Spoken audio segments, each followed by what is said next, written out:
সকল ভক্তবৃন্দের ধন্যবাদ প্রণাম। আজ রথযাত্রার তৃতীয় দিন জগন্নাথ বলদেব সুভদ্রা মহারাজ আমার সিংহাসনে বসে আছেন। রাধা মাধব বসে আছেন। দ্বারকা রাধা মাধব আছে, দ্বারকা রাধা মাধব উনি এসেছেন।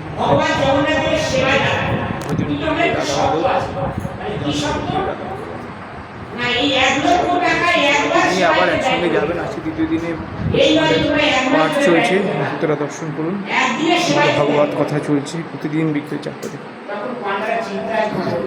তখন জিনিসপত্রের দাম খুব কম, 40 পয়সা হলো দুধের লিটার, 50 পয়সা হলো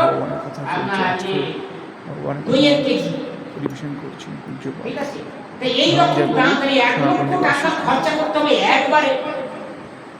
এখন পান্ডারা বড় চিন্তায় পড়ে গেছে, কি করে অনেক কিছু আইটেম করলো তবু তো 1 লক্ষ টাকা খরচা হবে।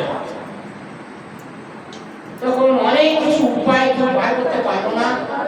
তখন পান্ডারা মনে মনে ভাবলো, বাবা যার সেবাইতে লাগবে আমরা তার কাছেই জিজ্ঞেস করি যে কি করে খরচা করলে 1 লক্ষ টাকা একবারেই খরচ করতে। মূল পান্ডা তিনি সেদিন ভগবানের সঙ্গে কথা বলার জন্য উপবাস থাকলেন। উপবাস থেকে এইবারে রাত্রে ভগবানের সঙ্গে কথা হচ্ছে। ভগবানকে বলছে যে হে ভগবান, এরকম হায়দ্রাবাদ থেকে একজন ব্যবসায়ী এসছে, নাম তার শেঠজি।